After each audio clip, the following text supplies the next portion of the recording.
ఈరోజు make in India కార్యక్రమాలు ఒకవైపు, యోగా ఇంకొక వైపు ప్రపంచ స్థాయికి తీసుకుపోవడమే కాకుండా గుర్తింపు తీసుకొచ్చే పరిస్థితికి వచ్చారు. నేడు ప్రపంచంలో మీరందరూ గుర్తుపెట్టుకోవాల్సింది, అనేక పరిస్థితులు మారుతున్నాయి. మారిన పరిస్థితులకు అనుగుణంగా ప్రధానమంత్రి గారు కూడా దేశాన్ని ముందుకు తీసుకుపోవడం కోసం అనేక కార్యక్రమాల్ని ఒక ఉద్యమ స్ఫూర్తితో ముందుకు తీసుకుపోవడానికి ఆలోచిస్తున్నారు. అందుకే ప్రపంచ స్థాయి ఉత్పత్తులకు మనం తయారు చేయాలి, ప్రపంచానికి ఒక గమ్యస్థానంగా భారతదేశం ఉండాలని మన ప్రధానమంత్రి గారు ఆశించే సందర్భంలో మనందరం గుర్తుపెట్టుకోవాల్సిన అవసరం ఉంది. ఈరోజు చాలా దేశాల్లో నాయకత్వం లేని సమస్యలు వస్తున్నాయి. నాయకుడున్న సమర్థవంతంగా పరిపాలించే శక్తిని ఇవ్వలేకపోతున్నారు. భారతదేశంలో సరైన సమయంలో సమర్థవంతమైన నాయకుడు ఉండడం భారతదేశానికి ఒక అదృష్టం అని చెప్పి కూడా నేను మీకు తెలియజేస్తున్నా. ఇలాంటి సందర్భంలో మనం గుర్తుపెట్టుకోవాల్సింది, ఎంతోమంది త్యాగాలు చేశారు. వాళ్ళు చాలామంది ఇప్పటికి కూడా మీరు చరిత్రలో చూస్తే ప్రాణత్యాగాలు చేశారు, ఆస్తులు పోగొట్టుకున్నారు, జీవితాలు మొత్తం త్యాగం చేశారు. అలాంటి త్యాగాలు చేసిన ఫలితాలే ఈరోజు స్వతంత్ర భారతదేశంలో మనందరం మనుగడ సాధిస్తున్నాం. ఈరోజు మనందరం గుర్తుపెట్టుకోవాల్సింది, వందే మాతరం అనే స్ఫూర్తిని అనునిత్యం మనలో తీసుకుపోవడమే కాకుండా దీన్ని భావితరాలకు అందించే బాధ్యత కూడా మనం తీసుకోవాల్సిన అవసరం ఉంది. ఎందుకు నేను ఈ మాట వాడుతున్నానంటే, 78 సంవత్సరాలు స్వాతంత్రం వచ్చి ఇంకొక 22 సంవత్సరాల్లో 100 సంవత్సరాల స్వాతంత్ర ఉద్యమాన్ని, లేకుంటే 100 సంవత్సరాల స్వాతంత్ర ఉత్సవాల్ని మనం జరుపుకునే పరిస్థితికి వస్తున్నాం. ఈరోజు 11వ స్థాయిలో ఉండే భారతదేశం 4వ అతిపెద్ద ఆర్థిక వ్యవస్థగా తయారైంది. ఇంకొక సంవత్సరంలో 3వ అతిపెద్ద ఆర్థిక వ్యవస్థగా తయారవుతుంది. వికసిత్ భారత్ 2047కి ప్రధానమంత్రి గారు భారతదేశాన్ని నెంబర్ 1 దేశంగా తయారు చేయాలని ఆలోచిస్తున్నారు.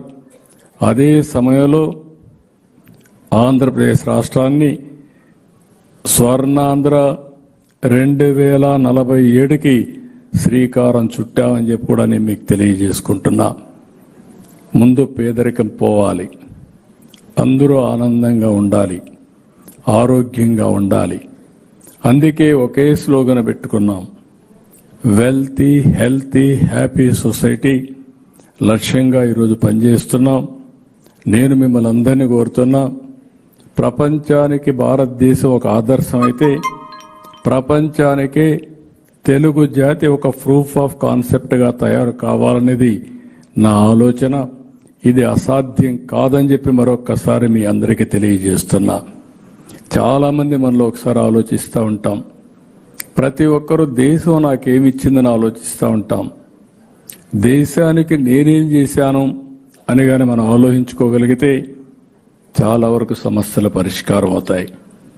స్వతంత్ర భారతదేశంలో మనం స్వతంత్ర పౌరులుగా ఉంటున్నాం. ఈరోజు ఈ దేశం మనకు అన్నీ ఇచ్చింది.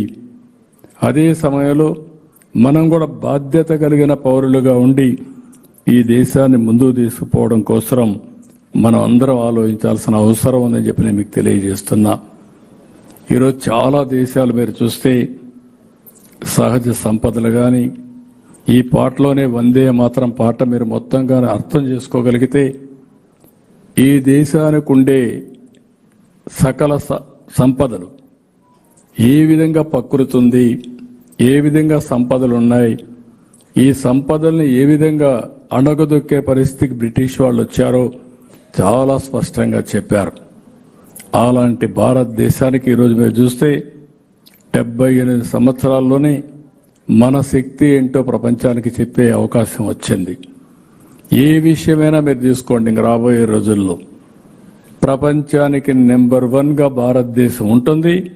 ఆ నెంబర్ 1లో అగ్రస్థానంలో ఆంధ్రప్రదేశ్ రాష్ట్రాన్ని నిలబెట్టడమే ధ్యేయంగా పనిచేస్తున్నాం.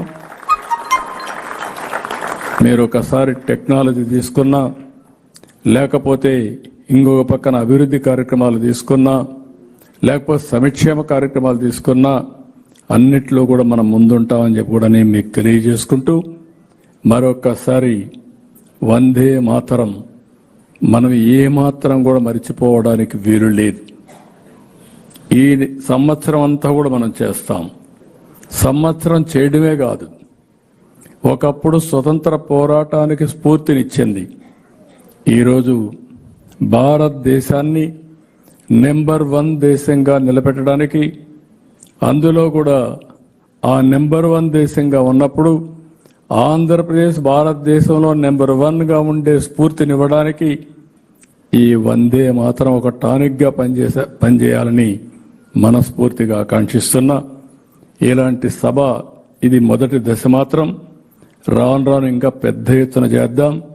చేయడమే కాదు, ప్రతి ఒక్కరిలో శాశ్వతంగా ఉండే స్ఫూర్తిని రగిలిస్తూ ముందుకు పోతామని చెప్పి తెలియజేసుకుంటూ, ఈరోజు మిమ్మల్ని అందరినీ కూడా మనస్ఫూర్తిగా అభినందిస్తూ, ఈ కార్యక్రమానికి వచ్చిన మిమ్మల్ని, ఇంటి దగ్గరుండే అందరినీ కూడా అభినందిస్తూ, ప్రతిరోజు ఏ కార్యక్రమం చేసినా మీ మనసులో ఒక్కసారి వందే మాతరం తలుచుకొని ముందుకు పోగలిగితే మిమ్మల్ని ఆపే శక్తి ఎవరికీ ఉండదని చెప్పి మరొకసారి తెలియజేసుకుంటూ, అందరికీ నమస్కారాలు, ధన్యవాదాలు. ఇప్పుడు గట్టిగా మరొకసారి వందే మాతరం, వందే మాతరం, వందే మాతరం. జై తెలుగు తల్లి, జై తెలుగు తల్లి, జై తెలుగు తల్లి. ఒక పక్క దేశం, ఒక పక్క మన రాష్ట్రం.